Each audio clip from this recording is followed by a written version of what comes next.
부자가 되지 말라라는 제목으로 은혜를 나누겠습니다.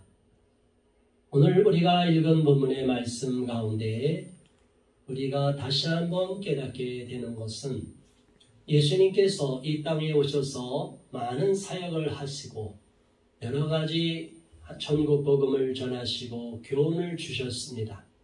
병자도 고치시고 안진뱅이, 병든 자, 손 마른 자, 그리고 수도 없는 유출병 걸린 사람들 다 고치셨어요. 병자만 고친 것이 아니라 죽은 자도 다시 살아나게 하셨습니다. 그런 예수님의 이적, 오병이어의 기적을 통해서 수많은 사람들을 먹이시는 것도 행하셨어요. 사람들은 그러한 예수님을 보고 예수님의 그 능력을 보고 예수님이 우리의 필요를 다 채워주는 분이구나 라고 생각합니다. 물론 예수님은 저와 여러분들의 필요를 다 채워주십니다. 영적인 것, 육적인 것도 우리 하나님은 다 때마다 철마다 알맞게 공급해 주십니다. 그러나 우리가 소망하고 바라는 대로 우리의 욕심대로 구하면 채워주냐 하면 그렇지 않습니다. 우리가 이 땅에 살아가는 가운데 가장 안타까운 일들은 형제 간의 갈등이 있는 것입니다. 같은 부모를 둔 자식들 간에 욕심을 부리면서 서로 갈등을 하는 것을 봅니다. 오히려 부모가 유산을 많이 남겨주지 않은 가정은 그렇지 않습니다. 그냥 그러려니 하고 살아갑니다. 그러나 부모로부터 많은 유산을 물려받은 상속받은 자녀들 가운데 그 몫에 대하여 유언을 해서 부모가 어떤 문제를 갖고 어떤 목적을 갖고 있는지 모르지만 어쨌든 어느 특별한 한 자식을 편애해서 더 많은 몫을 띄워주기도 하고 또 그렇지 않은 자식들이 속상해서 언짢게 생각하고 또 억울하다고 생각해서 법에 호소하기도 합니다. 또 어떤 경우는 부모가 자녀와 배우자에게 아무런 재산을 안 남겨주고 나는 어느 학교에다가 또 어느 특별한 기관에다가 내 유산을 다 물려주마 넘겨줍니다 라고 유언을 할 때 그 남은 유족들이 그 재산을 갖고 한 푼도 못 받게 되니까 이러면 안 됩니다. 그래서 법적인 소송을 하게 됩니다. 그게 민법에는 없다가 그 문제를 해결하기 위해서 1977년도에 민법을 개정하면서 유류분이라 해서 그 부모가 재산을 가진 사람이 자식이나 배우자에게 아무것도 남겨주지 않고 어느 기관이나 다른 단체에다가 유산을 남겨줄 때 그 남은 유족들에게 남겨지는 몫이 있다 하여 그 유류분에 대한 규정을 뒀어요. 그래서 남은 유족들도 비록 특정하게 유언을 남기지 않았지만 그 남은 유류분의 몫으로 유산을 상속받게 된다고 합니다. 저는 이런 이야기를 하면서 예수님 당시에도 이러한 상속에 대한 문제, 유산의 문제가 그 사회 속에서 갈등의 요소가 되어 있다는 것을 알게 돼요. 또 하나는 성경 구약을 보면 신명기 21장 17절에 보면 장자의 몫을 규정한 내용이 있습니다. 맏아들은 다른 형제 아들들보다 2배의 몫을 주라. 그래서 장자의 특별한 장자권이 유대인 사회에서 이스라엘 나라에서는 굉장히 중요한 역할을 하게 됩니다. 단지 유산만 물려받는 것이 아니라 장자로 인하여 계대가 이어지는 것을 보는 거죠. 또한 민수기 27장 7절에 보면 당시에서도 여성들에 대해서 제대로 어떤 규정이 없었지만 슬로브핫의 딸이다 해서 5딸이 아들이 없이 죽은 그 아버지를 둔 딸들이 우리에게도 모세를 찾아가서 우리에게도 상속을 주세요. 아버지 이름이 다 사라지면 안 되지 않습니까? 우리에게도 기업을 몫을 주십시오 라고 해서 그것을 모세가 하나님께 물어보고 하나님의 응답을 받아서 그 딸들에게도 기업의 몫을 주어라 해서 그 슬로보앗의 가문이 멸절되지 않게끔 하셨습니다. 하나님께서 구약을 통해서도 이스라엘 나라 사람들이 부모로부터 받은 목, 유산에 대한 상속에 대한 기업에 대한 몫을 규정한 것을 보고 그들은 그런 인식을 갖고 있었죠. 그런데 예수님께 다가온 어느 한 사람이 있었어요. 그 사람은 형과의 관계에서 자기가 받아야 될 몫이 있는데 그 몫을 아예 받지 못했다고 생각하는 거겠죠. 선생님, 내 형을 명하여 유산을 나와 나누게 하소서. 그러니까 부모가 자식에게 그 집안의 몫을 남겨주면 형은 2배 몫이지만 나머지는 동생에게도 나눠줘야 되죠. 그런데 이 형이 욕심이 있었나 보죠.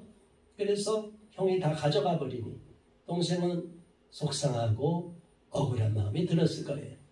지금 이러한 문제, 유산의 문제, 재산권의 문제를 갖고 우리 사회에서 각 가정마다 문제가 있는 가정들이 많은 줄로 압니다. 물론 그렇지 않은 가정도 있겠지만 아주 화목해서 아주 합당하게 우리 형제 누가 부모를 어렵고 병들었을 때 끝까지 잘 돌보고 봉양했으니 그에게 더 몫을 주자. 이렇게 형제들 간에 화기애애하고 화목한 가정에서는 자연스럽게 유산 배분의 문제가 해결이 되는데 그럼에도 불구하고 무슨 소리냐? 우리에게 당연히 주어진 몫이 있는 거지.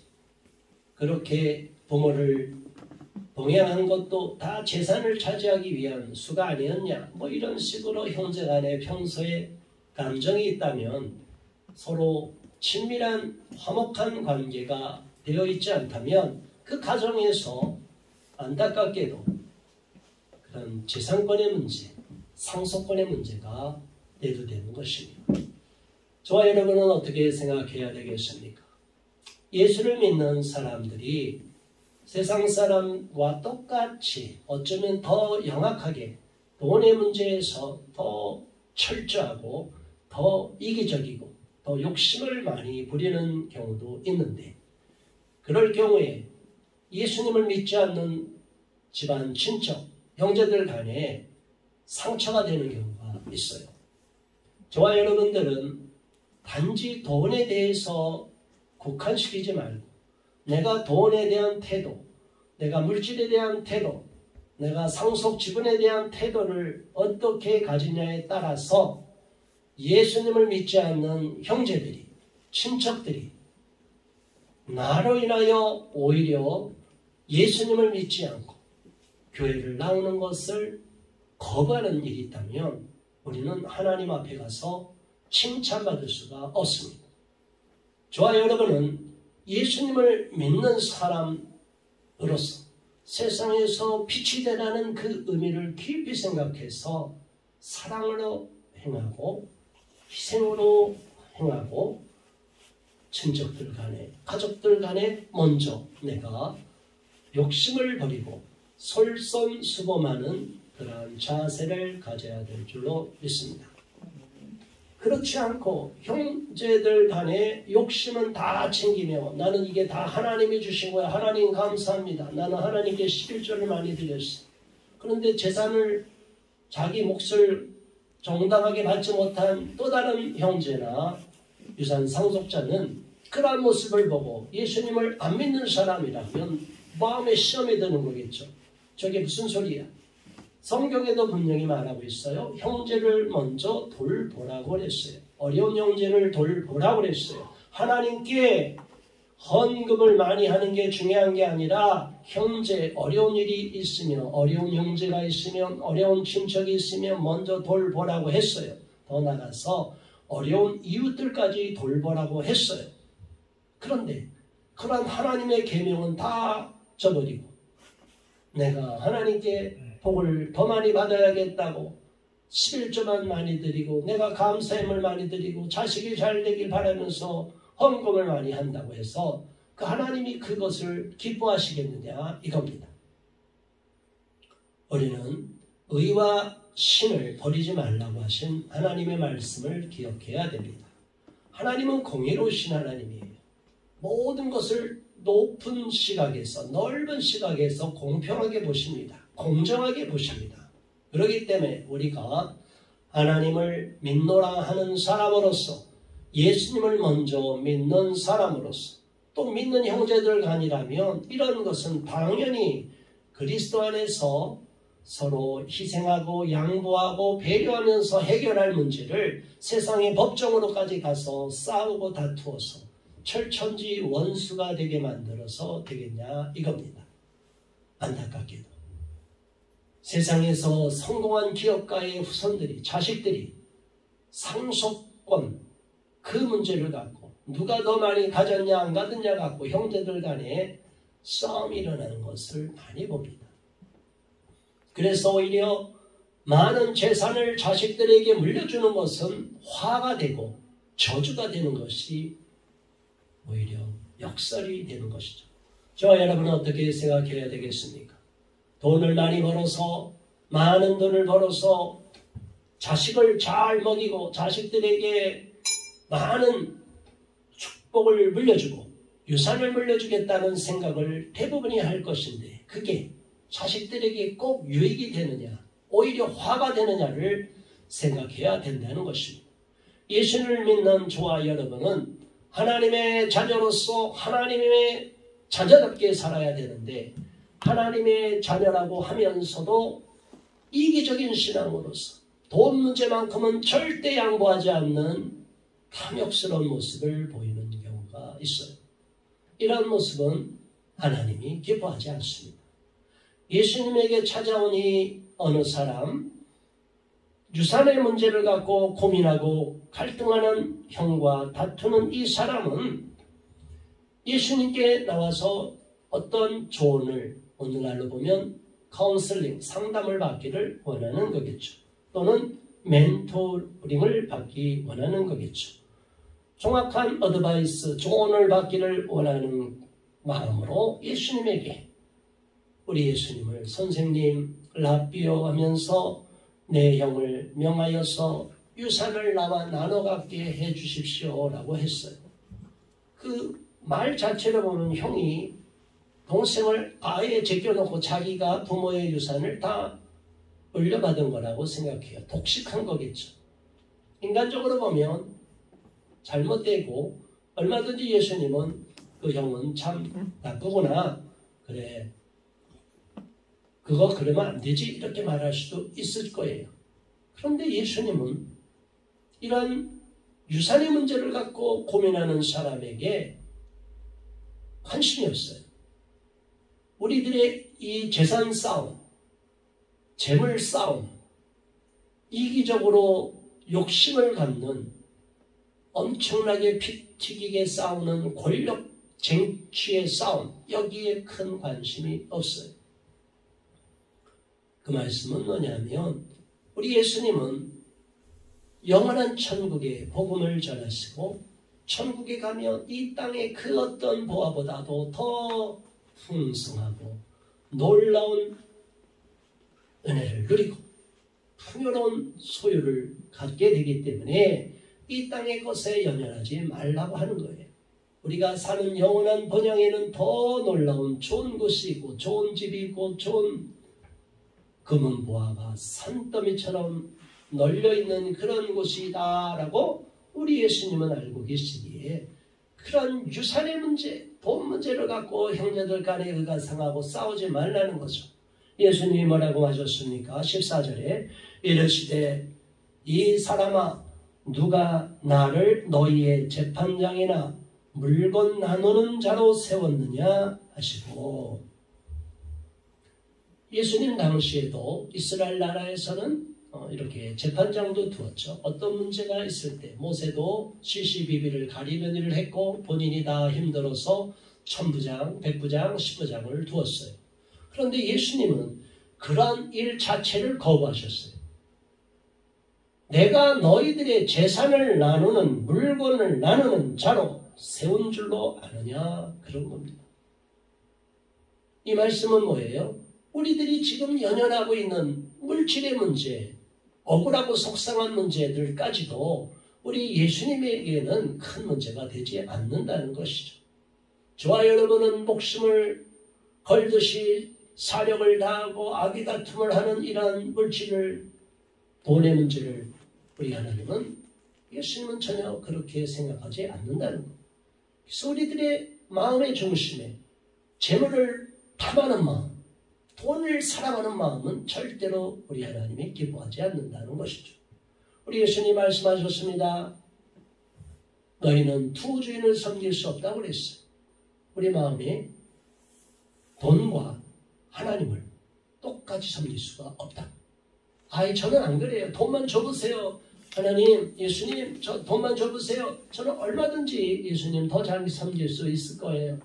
자, 진짜 그렇게 생각하는 사람은 하나님이 돈을 많이 주지 않더라도 현재 상황에서 하나님께 최선을 다해서 많이 하나님을 섬겨야 됩니다. 그 돈으로 이웃을 섬겨야 됩니다. 그런데 나는 지금 없으니까, 누구보다 돈이 적으니까 나는 그렇게 안 해요. 아직은 저는 남들만큼 돈이 없으니까 나는 그렇게 헌금할 돈이 없어요. 나는 이웃을 돌아볼 돈이 없어요. 이렇게 인색한 마음을 갖고 있어요. 자, 여러분, 사람은 욕심이 끝이 없어요. 하나님 앞에 그 10의 1, 우리의 생명, 우리의 재산, 모든 소유가 하나님의 것입니다라고 고백하는 마음으로 드리는 게 뭐예요? 그게 11조예요. 10의 1의 본래의 개념은 10의 1로 무조건 하나님 강제로 뚝 떼어가서 세금을 강제로 징벌하는, 세금을 강제로 부여해서 강제로 재산을 강탈해가는 그런 하나님의 개념으로 어리석은 자들이 11조의 개념을 왜곡하고 잘못하는 영상이 유튜브에도 있어요. 절대로 속아 넘어가지 마시기 바랍니다. 11조의 본래의 개념은 저와 여러분의 생명을 누가 주셨어요? 하나님이 주셨죠. 또 생명을 주고 건강도 주셨죠. 그리고 재물을 주셨죠. 아무리 돈이 많아도 우리 건강을 잃어버리면, 억만금이 있으면 무슨 소용이 있어요? 병상에서 중환자실에 누워있으면 무슨 소용이 있어요? 우리가 하루하루 건강하게 살아가고 생명의 호흡을 있게 하고 직장생활하고 학생으로서 공부하고 또 우리가 하고 싶은 일을 마음 놓고 한다는 것. 비록 우리 몸에 신체적으로도 장애가 있다 할지라도 그럼에도 불구하고 우리가 생명을 부여받은 저와 여러분은 감사할 수 있어야 돼요. 감사할 거는 너무나 많아요. 그래서 하나님 생명을 주심을 감사합니다. 오늘도 이 한 달도 잘 지내게 하시고 굶지 않게 하시고 직장을 주시고 경제적으로 어렵지만 하나님이 주셔서 절대로 남에게 손 벌리지 않게 해주셔서 감사합니다. 하나님 오늘도 이렇게 살아가게 하시고 이번 한 달도 주셔서 감사합니다.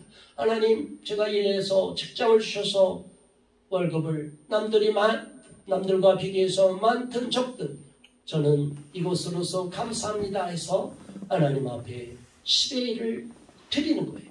이 소유를 하나님의 소유권이 하나님에 있다는 것을 알리는 거예요. 그리고 내가 건강하고 지금 살아가는 모든 것이 하나님의 은혜입니다 라고 고백하는 마음으로 드리는 거예요. 그런데 그 11조가 어리석게도 어리석은 자들이 11조에 대한 개념을 잘못 알고 마치 하나님이 강제적으로 돈을 뜯어가는 고리대금업자라는 식으로 사람들을 왜곡하며 성경의 가르침을 왜곡하는 자들이 많습니다.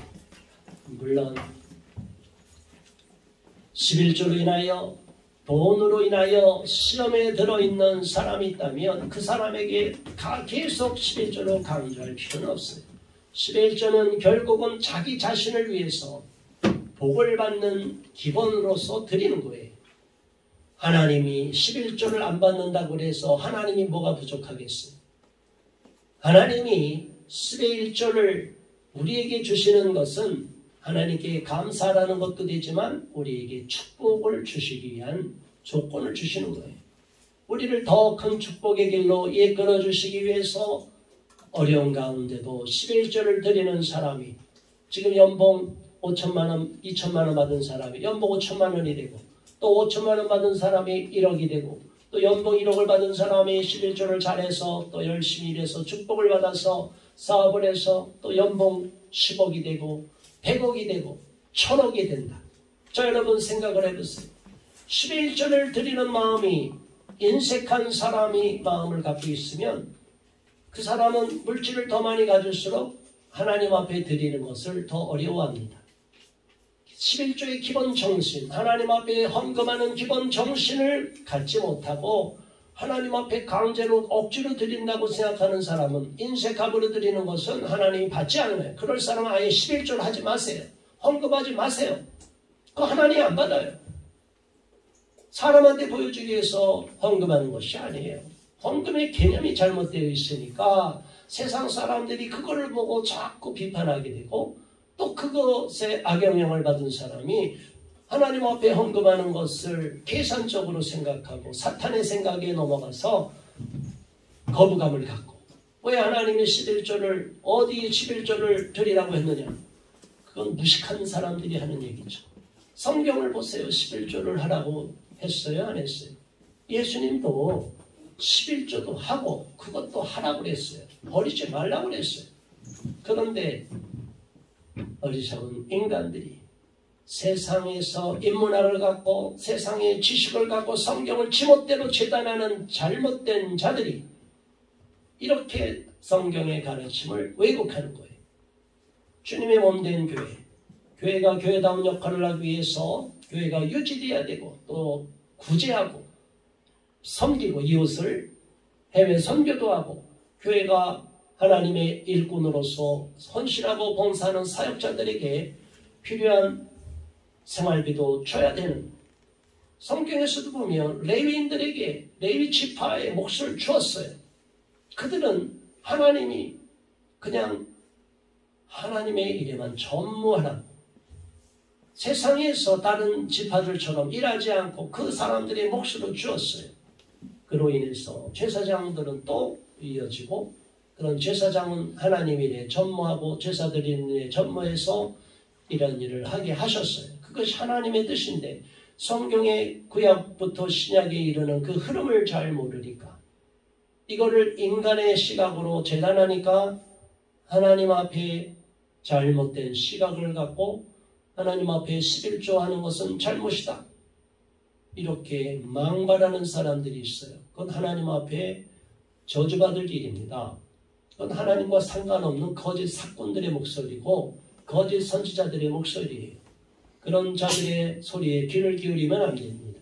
그들의 시작을 어디서 했는지 그 배경을 보시고 그렇게 말하는 자들은 그 영혼이 사탄에게 잡혀있다는 것을 생각하기 바랍니다. 그러나 여러분 오해하지 마세요. 저는 제가 분명히 말씀드립니다. 11조 강조하지 않습니다. 우리 교회는 헌금 강요하지 않습니다. 헌금은 자기가 알아서 하는 거예요. 자기 신앙을 고백하는 거예요. 11조도 못할 정도의 믿음이라면 어쩔 수 없는 거예요. 그 사람은 그대로 그 수준으로 머무르는 거예요. 제가 헌금 기도 우리 교회는 축도할 때 항상 드리는 헌금이 하늘의 상급으로 쌓이고 하나님 나라 확장에 쓰임받게 해달라고 기도하는 것은 그 헌금이 사람에게 하고 그 교회 자체에게 하는 게 아니에요. 하나님 나라를 위해서 하나님의 영광을 위해서 그리고 자기가 하늘의 상급을 쌓기 위해서 11조와 감사헌금, 선교헌금, 예물을 드리는 거예요. 이런 기본 개념을 모르고 신앙생활하는 사람들은 하나님보다 물질을 더 탐하기 때문에 물질에 손해가 되면 교회도 안 나오고 하나님도 배반해버려요. 물질을 만문신을 숭배하는 우상 숭배하는 자들이 가증한 자들이 하나님 앞에 구원받지 못할 자들임을 유념하시고 회개하시기 바랍니다. 예수님은 형제들 간에 유산을 나누고 재산 싸움의 재판장으로 이 땅에 오신 게 아니라고 말씀하고 있어요. 15절 말씀 다시 있습니다. 그들에게 이르시되 삼가 모든 탐심을 물리치라. 사람의 생명이 그 소유에 넉넉한데 있지 아니하니라 하시고. 아멘. 우리의 마음속에 갈등하고 고민하고 싸우고 화가 나는 그 모든 일들은 욕심 때문이라는 거예요. 욕심을 지나치게 먹는 것을 탐심이라는 거죠. 욕심을 가득하게 먹어서 내가 다 훔치려고 하는 마음, 그게 탐심이에요. 그 탐심을 가진 사람은 결국엔 불만을 갖게 될 수밖에 없어요. 그런데 사람의 생명이 그 소유에 넉넉한데 돈이 많으냐 적으냐에 달려있지 않다는 거예요. 우리 하나님이 보실 때, 우리 예수님이 보실 때 저와 여러분에게 궁극적인 목적은 우리 영혼의 구원입니다. 우리 영혼이 구원을 받는 거예요. 주변 사람들은 돈 문제로 다 해결이 되면, 내가 부자가 되면 이 땅에서 잘 먹고 잠시 일락을 누릴 때는 좋지만 그것이 우리의 생명 구원의 문제와는 직접 영향이 없다는 거예요. 우리 하나님 앞에 정말로 복을 받으려면 하나님 앞에 날마다 곧장 나아가는 아쉐르의 복과 하나님과의 무릎을 꿇으면서 늘 하나님 안에서 겸손한 마음으로 받는 복을 누려야 된다고, 바라크의 복을 누려야 된다고 저는 강조했습니다.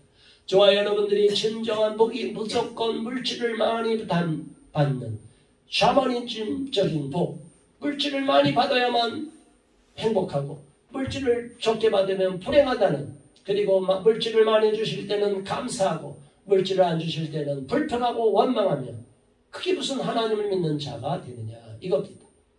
저와 여러분은 생각을 바꿔야 됩니다. 우리 마음에 먼저 탐심을 버려야 재산 싸움, 유산 싸움의 문제도 해결할 수 있고, 또 우리가 돈 문제로 인하여 시험 드는 문제도 해결이 될 수 있다는 것을 말하고 있습니다.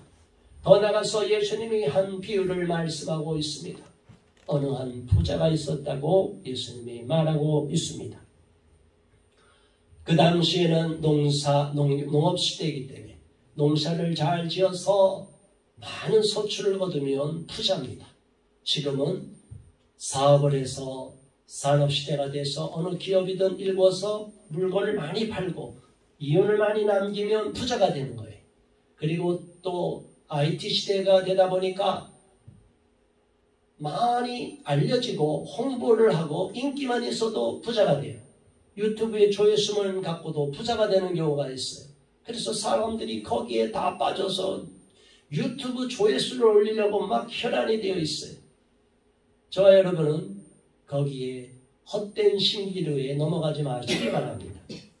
조회수가 많으면 그게 뭐 대단히 훌륭한 가치 있는 거예요. 많이 조회수가 떨어지면 그건 아예 가치 없는 거예요. 저도 우리 교회에서 하는 이 설교를 유튜브 영상으로 올리는데 조회수가 얼마 안 돼요. 그러나 저는 그냥 감사하는 마음을 갖고 있어요. 거기에 공이 몇 개 붙든 안 붙든 한 영혼이라도 이 설교를 듣고 은혜를 받고 생명의 복음을 전달받고 정말로 영적으로 회심이 일어나고 하나님을 제대로 믿고 구원받는 자가 한 사람이라도 있다면, 은혜 받는 자가 한 사람이 있다면 저는 그거로 만족하는 거예요. 그 조회수에 연연하면 안 됩니다. 조회수가 많으니까 당당하고 조회수가 적으니까 힘이 떨어지고, 큰 교회 목사니까 힘있게 설교하고, 작은 교회 성도가 몇 명 안 되는 교회, 개척교회고 연약한 교회니까, 미자리 교회니까 힘없이 폐잔병처럼 설교하고 이러면 되겠어요? 있을 수가 없는 거예요. 부자든 가난하든 우리는 똑바로 신앙생활을 해야 되고 당당한 신앙생활을 해야 될 줄로 압니다. 어느 한 부자가 너무나 재산을 많이 증식했어요. 오늘날엔 주식을 투자해서 갑자기 10배, 100배의 재산을 증식하는 경우도 있어요. 이게 거의 도박판이랑 비슷해요. 거기에 불나방처럼 불타 죽을지도 모르고 달려갑니다. 저와 여러분은 거기에 넘어가지 마시기 바랍니다. 아무튼 열심히 일했는데 사업이 잘 되고 물건이 잘 팔려서 날개도 진 듯이 팔려서 엄청난 매출을 거두고 이윤도 많이 거뒀어요. 자, 이 부자가 마음에 생각합니다. 17절에 심중에 생각하여 이르되 내가 곡식 쌓아둘 것이 없으니 어찌할까 하고 또 이르되 내가 이렇게 하리라. 내 곡간을 헐고 더 크게 짓고 내 모든 곡식과 물건을 거기 쌓아두리라. 이 농사를 지었는데 이 곡간으로는 다 감당이 안 되는 거예요. 너무나 풍년이 들어서 엄청난 돈을 벌게 된 거예요. 곡간을 더 짓게 되는 거예요. 너무너무 행복한 거죠. 지금 산업의 경기가 변동이 너무 심한 상황이에요. 올해 장사 잘 됐다고 내년에도 또 장사 잘 돼서 성공하고 이윤을 남길 거라는 보장은 없어요. 아무튼 우리는 이런 이 땅에서 사업하는 사람, 돈을 버는 장사하는 사람의 마음과 똑같은 거예요. 이 부자는 창고를 더 크게 짓고 곡간을 더 크게 짓겠다 마음을 먹었어요. 그리고 가장 중요한 말을 합니다. 19절 우리가 이 말의 핵심에 다음 읽겠습니다. 시작. 또 내가 내 영혼에게 이르되 영혼아 여러 해 쓸 물건을 많이 쌓아두었으니 평안히 쉬고 먹고 마시고 즐거워하자 하리라 하고 하되. 자, 이 사람은 돈을 많이 벌고 그 당시에 소출이 풍성하니까 이제 부자가 되니까 너무너무 기쁜 거예요. 그래서 자기 영혼한테 이렇게 말하는 거예요. 자, 이제 많이 쌓아놨고 많이 벌었으니 행복하자, 평안하자. 자, 이제 마음 놓고 즐기자. 자, 이게 인간의 마음입니다. 오늘날도 돈을 많이 벌고 좋은 연봉을 받는 직장에 다니고 기업을 일구고 장사를 해서 대박이 났다, 소위 말하는 큰 돈을 벌었다 하면 여러분들 어떤 마음이 들 거예요? 이 부자가 하는 말하고 똑같은 거예요. 예수 믿는 사람도 똑같이 이런 마음을 먹을 수 있다는 거예요. 그런데 이 받은 물질, 번 돈을 하나님을 생각해서 하나님 감사합니다. 하나님 정말 어려웠는데 이렇게 많이 돈을 벌게 해주셔서 감사합니다. 하나님께 감사함을 드리고 하나님께 드리고 저는 하나님 위해서 더 헌신하겠습니다. 이런 마음을 먹으면 얼마나 좋아요. 그런데 이 부자는 자기만 생각한 거예요. 그래서 20절 다 같이 읽습니다. 하나님은 이르시되 어리석은 자여 오늘 밤에 내 영혼을 도로 찾으리니 그러면 내 준비한 것이 누구의 것이 되겠느냐 하셨으니.